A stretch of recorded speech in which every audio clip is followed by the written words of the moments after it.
right, Kyle. There are a lot of people who say believe in science who don't understand the first thing about science. DarbyCast, Wildcard Friday. Hello, everyone. I'm going to give you some insight.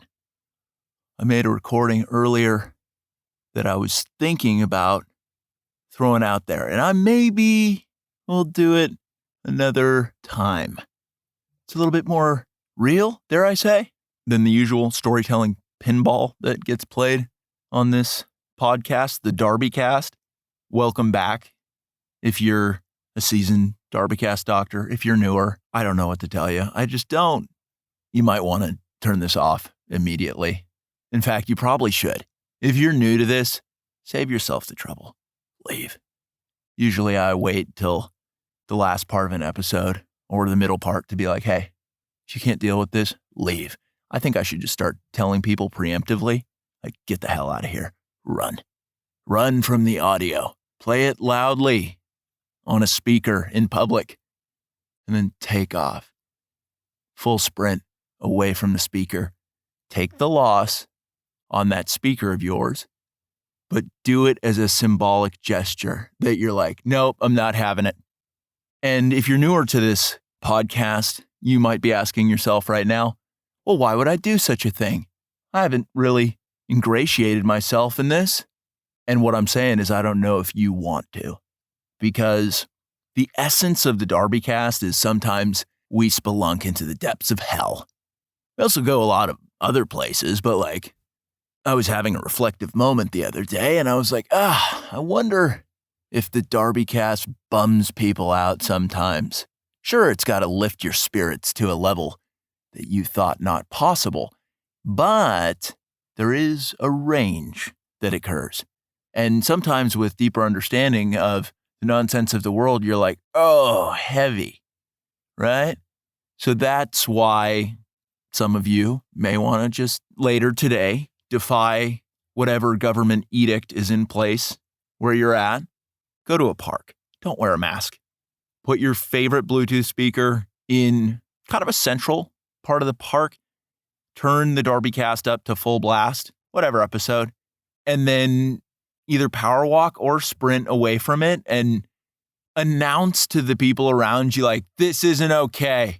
I'm done with this. And people are going to say, done with what? And you're going to say, I don't know, but that. You're going to confuse people. But ultimately, it may be for the best for you. If you're an intellectual coward and you can't handle having a really good time, being challenged, being asked to compete, being asked to fire your imagination up, the furnace of your imagination, say, hey, train driver, city, let's shovel in some fuel to this train. Let's heat the furnace, get the locomotive of the imagination going full speed ahead. Occasionally, we're going to go into a tunnel. Then we're going to come out and go over a bridge. Do you understand what that's all about? The core group of DarbyCast doctors, of which there is now about 2,500, they understand that metaphor in such a palpable way that sexual arousal is not out of the question for the response, automatic physiological response that they had to hearing about a train built out of nothing but pure, unfettered imagination, fueled by wonder. And let me also add an additional filter to the DarbyCast audience. If in your mind's eye, you just compared the DarbyCast train of imagination to anything that you've ever seen in media, and I'm talking about the Hogwarts Express, you're done. You've lost your privilege of listening to this podcast. Get out. Vacate the premises. Go to Burger King, ask for a paper crown, and when they give it to you, give it back and say, I don't deserve this. That's a really important thing to do. Go to Subway, ask for a $5 footlong, and then pay $10 for it. And ask them if they would slice off 4 inches. And say, hey, sorry, I just don't get it. And they're going to say, what's going on with you? And then that person would say, I don't even know. I don't even know.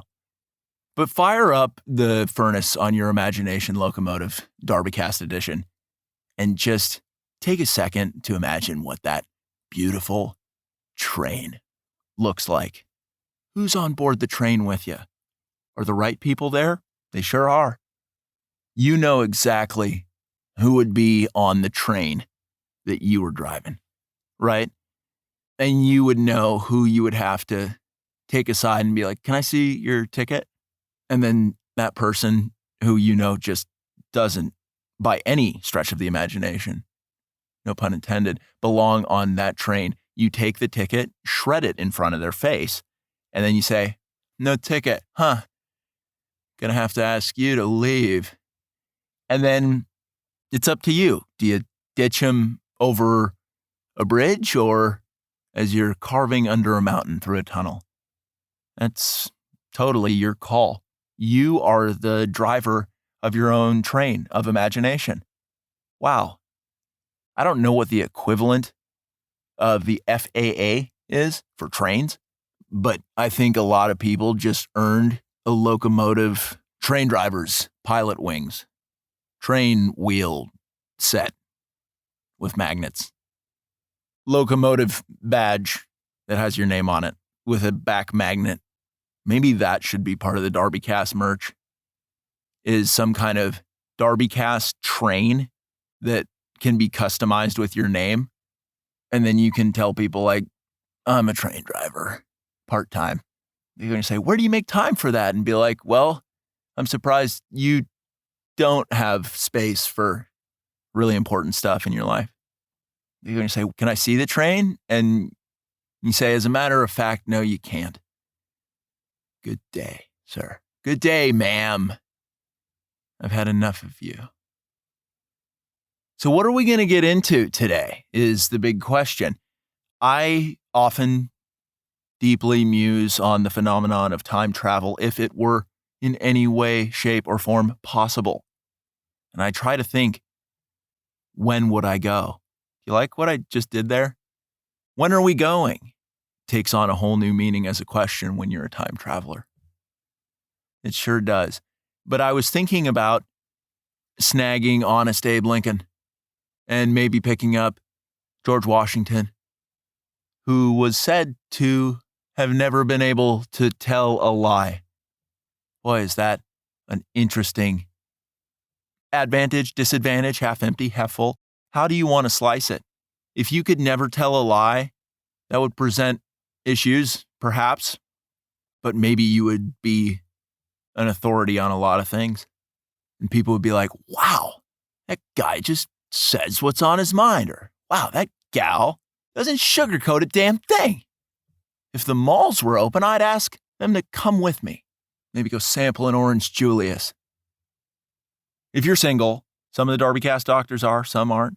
But if you are single and you encounter somebody who isn't afraid to have a high-speed train for an imagination and an Orange Julius for some honest conversation, that is a recipe for what's called in the industry a power couple.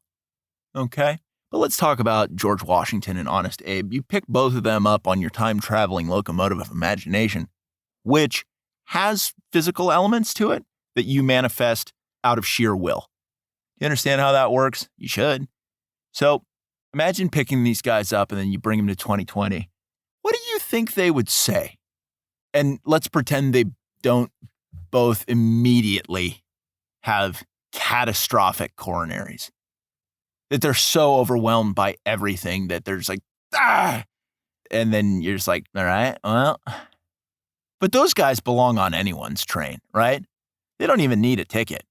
Like, you get in the face of somebody who has a ticket but doesn't belong, but those guys belong and they don't even need a ticket. Do you understand that? Of course you do. So imagine bringing these guys to the present moment. Honest Abe, G-Dub. I don't think you call him G-Dub.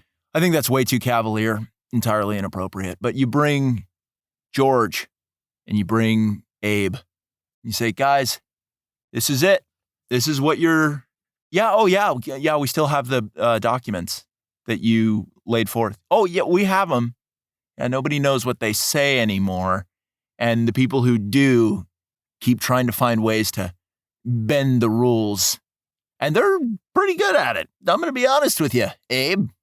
Right? Give you a taste of your own medicine. Honest Abe? How about honest DarbyCast doctor? And Abe would say, I don't know a damn thing that's going on right now, kind sir or kind lady. Remember, actually a little over half of the DarbyCast doctors, ladies. I was shocked when I learned that, but gals are scintillated by the prospect of time traveling with huge studs like George Washington or Abe Lincoln. How could they not be? George Washington cutting down cherry trees, but also cutting down inhibitions of single ladies.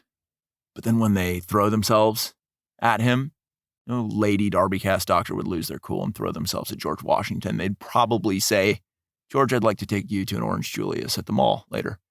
And that's something he could get behind. And then you compound that invitation by saying, I'm really into honest conversation, George. You have his attention. You have his ear.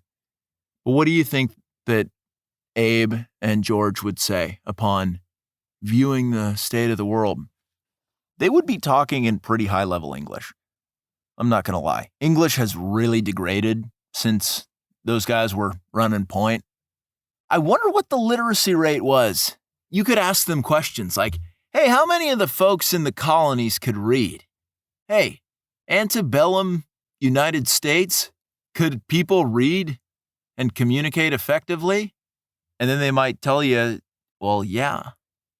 But they wouldn't say, yeah, that's not even in their vocab. It was only yes. Boy, is that powerful. But what would you do with these guys? Because they would be having a rough time. Would they have an anxiety attack? Was that even a thing back then? Or would they just pull out a single shot black powder pistol and aim it at your face and be like, take me back. I am not okay with all of this. I can't deal with it. It's over. Take me back. I understand that you've got a lot of cool things going for you. I don't know how you showed up in this weird train of yours and then brought me into the future, but I'd rather not. Okay, can we walk this back? How do you prevent that is the question. When you pick these guys up, how do you smooth things over? What's the pep talk that you give those guys? What does it look like? What does it sound like? What would you do? You show up to Honest Abe's house. What's that pep talk sound like? Probably somewhere along the lines of like, Abe, I'm a figment of your imagination and I'm going to take you through a walking nightmare. It's going to feel very real, but don't freak out. It's just a dream. None of this is real, Abe. George Washington, you have to tell him the truth. Honest Abe, he appreciates honesty, but George Washington couldn't tell a lie. And so if you try to sneak one past him, he's going to know. He is going to know. Abe appreciates it. George won't tolerate anything but honesty. So you just say, hey, George, a lot of stuff goes super wrong and we don't know how to fix any of it. We have a lot of criminals who are dumbasses, and we also have a lot of criminals who are incredibly intelligent, and we're not doing a good job of handling either sort of group. And there's a bunch of us who just want to kind of like live our lives and have families and not live in constant fear of weird things that keep popping up, new technologies. There's a lot of stuff that's messed up. George, I don't know what to do. And I think that prevents an anxiety attack. Just being forthright with George Washington and being like, I know you crossed the Potomac and you had such great intentions. You slapped it to the British for hiking your tax rate by like 1%. Right now, we effectively pay about a 47% tax rate when you calculate the cost of fuel and goods and income tax, property tax, capital gains. It's rough, George. that might make his head explode when you laid it out. Meanwhile, Abe's just enjoying himself because he thinks it's a dream in this hypothetical imagination time travel train situation. You somehow dupe Abe Lincoln. I don't even know if that feels good. In fact, let me tell you, it doesn't. But you're like, Abe, I have to do this for you. I can't risk you simultaneously having a heart attack and like 18 strokes at once. Because I want to take you guys to the zoo. That's what you would tell him. Like, have you guys ever been to a zoo? They wouldn't even know what the hell that was. Guys, let me take you to SeaWorld. That'd be pretty fun, wouldn't it? Time traveling train.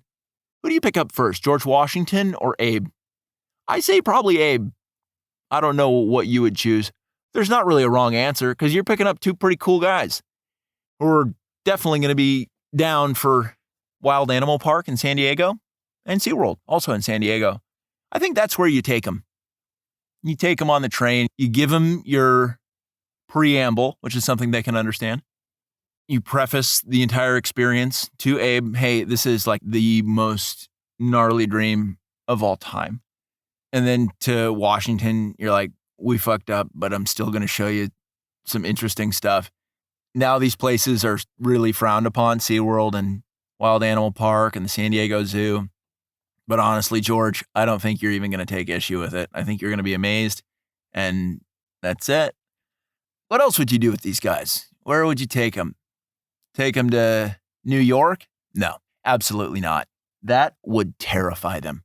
If you took these guys to major metropolitan areas, and some of you right now are saying like, oh, San Diego's a pretty developed city, pal. And I don't disagree with you, but you keep George Washington and Abe Lincoln in this scenario on your imagination, insanely cool train. You keep them in this passenger cart with so much liquor, and they wouldn't notice the greater San Diego County area, any kind of urban development, but you couldn't sneak New York past them. Doesn't matter how much alcohol you sauce those guys up with, they would still find a way to look out the window and be like, what did you do? What are these monstrosities? Imagine overriding your better judgment and be like, I know this is going to be the worst call ever, but I'm going to take these guys on my flying time traveling train that also operates on tracks when I need it to. But in this case, we're going to fly maybe 10, 15 feet above street level. We're not going to hit any traffic as we're chugging around.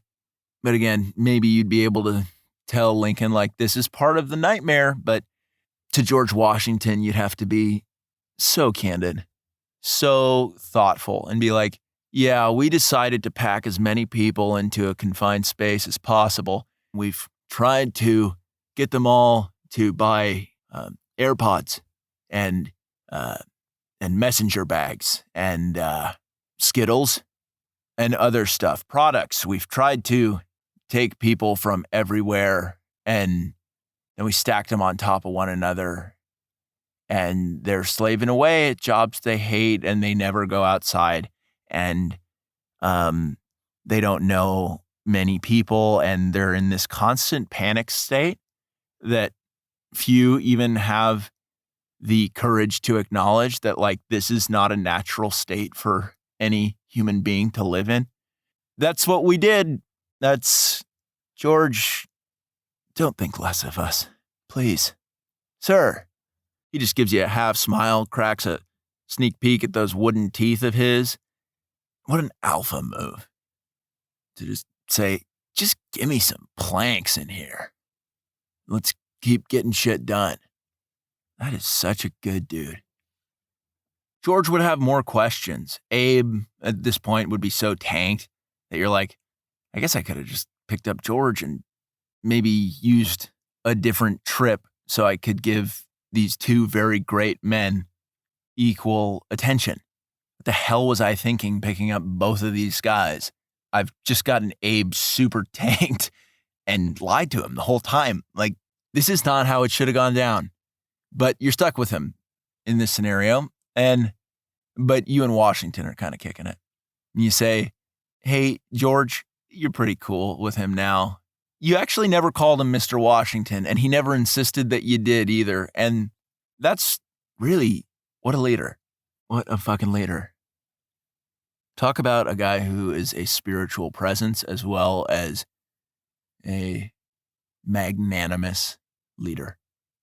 But yeah, George would have questions for you. He'd be like, so how did this all happen? Where did things go wrong? And you say, like, honestly, dude, I haven't taken enough time travel trips to know what the hell was going on throughout the ages.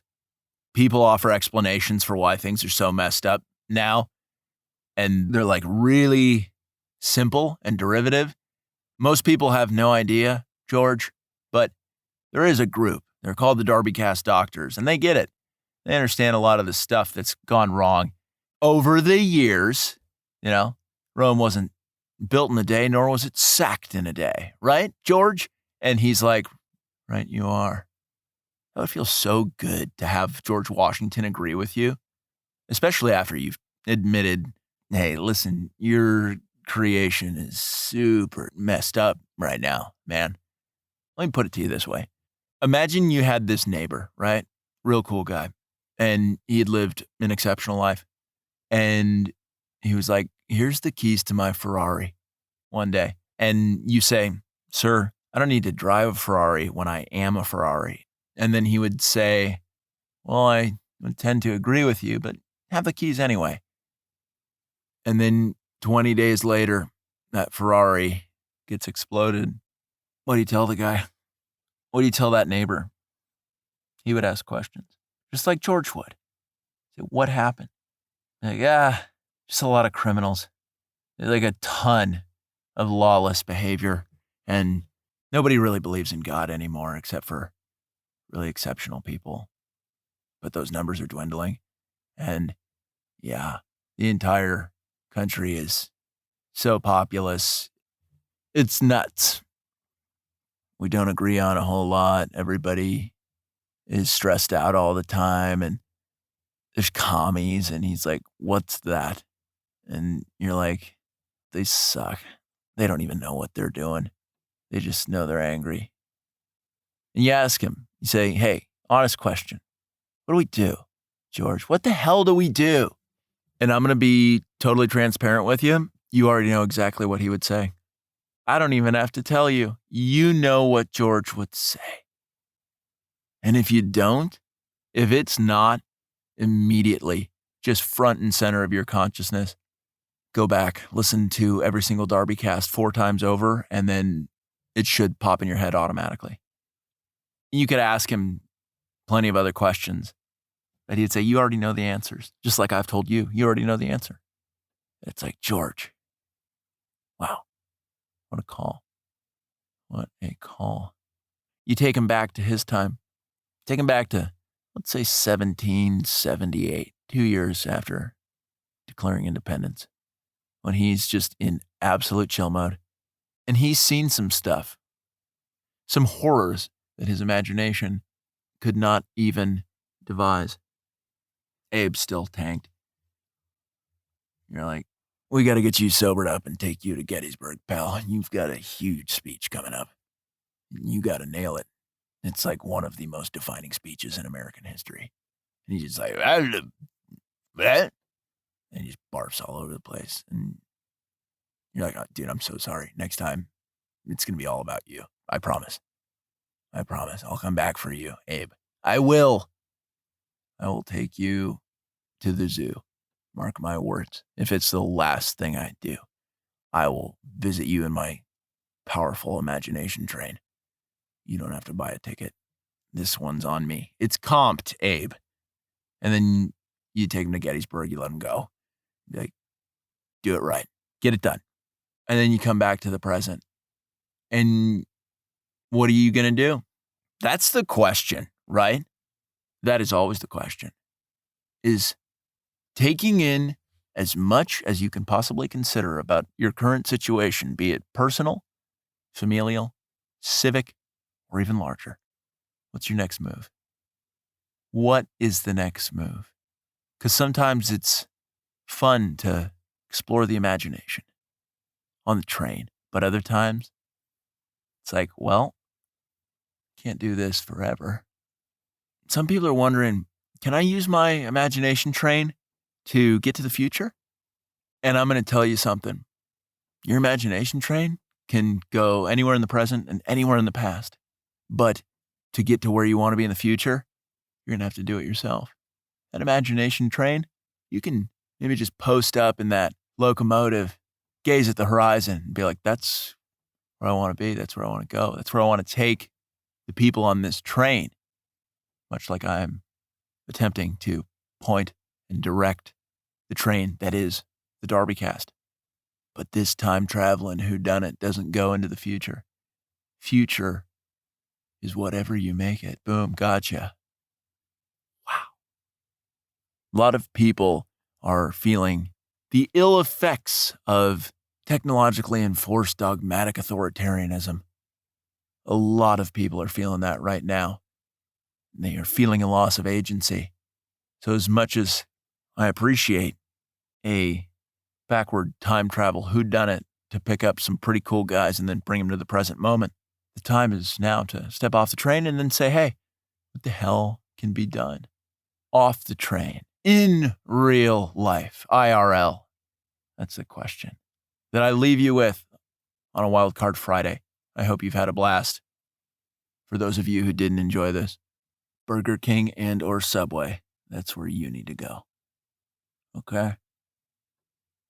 Okay.